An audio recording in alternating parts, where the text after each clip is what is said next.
He restores greater in quality and greater in quantity. Grace flows where there's rest. Faith comes where the will of God is known. Rain causes things to grow.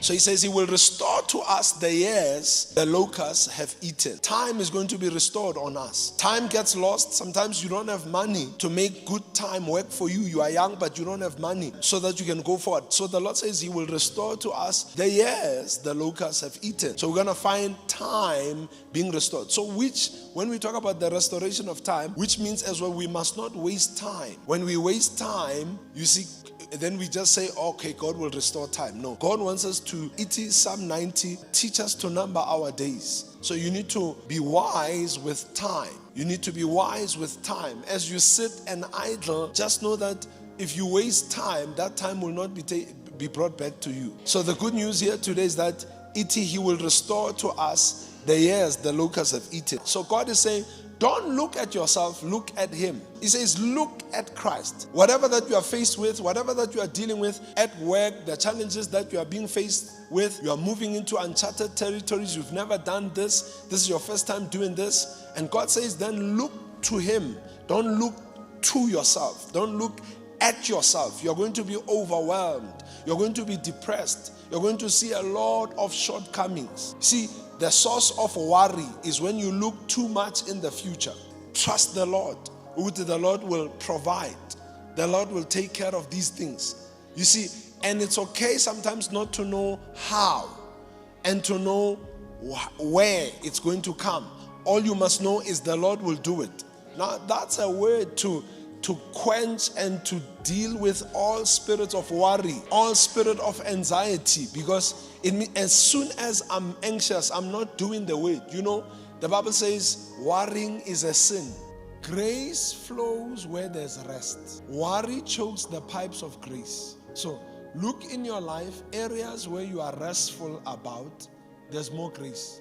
And areas that you are stressing about, there's no grace. Wherever where you are stressing in that part of your life, there's no grace. When it comes to finances, you've just decided to carry it in your shoulders. There won't be grace in finances. So it says, rejoice in the Lord your God, for he has given you what? The former rain.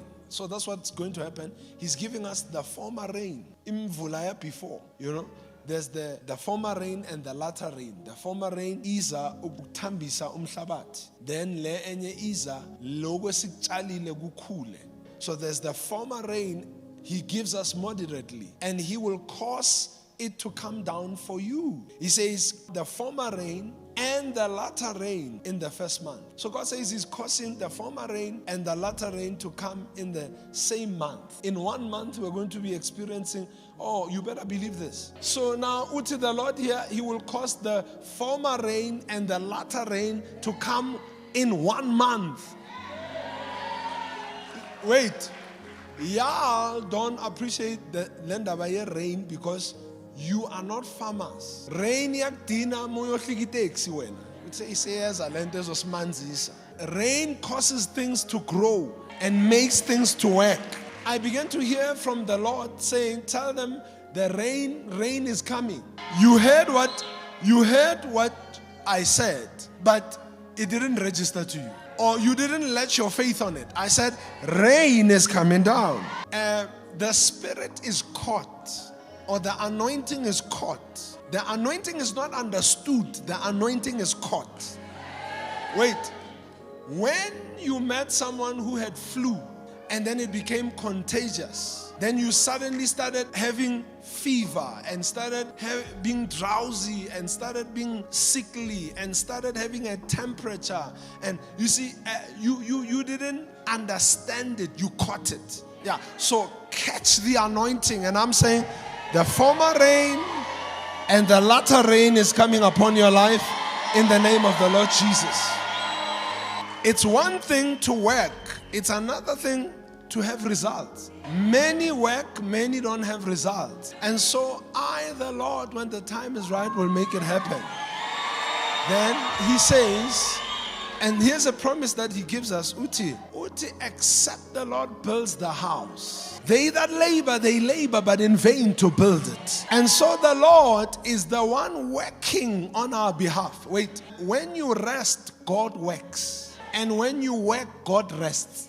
We are there by Ruth 3 verse 18 that said, sit still until the matter is done.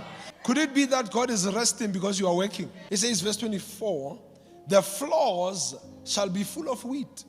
Why are they full of wheat? Rain has come down. Without rain, the floors will not be full of wheat. And so I see wheat full on your floors in the name of the Lord Jesus. And then it says, and the fats shall overflow with wine. The fats shall overflow with wine and oil. That's how blessed you are going to be. Doors for employment are going to be open. That place where you are just not growing, you are stuck, God is opening another door for you. I see a rerouting happening in the spirit. You've been stuck and God is going to reroute you and place you somewhere. Bazes, this is what God said to Miss Chaba. He said, and I've told you this and I'm saying it again, the rain is coming for the seeds that have sown in time past. God says he's going to make it good for you. That the seeds you have sown, like you gave your money to the house of the Lord, you gave to help other people. God says he's going to cause a rain on that seed and is going to make it benefit you. It's going to work out for you. You are going to be so happy. Seeds you've sown and you've forgotten about them. Then the rain will begin to come down. Then the Lord will be like, remember that seed you sown there? This is it now.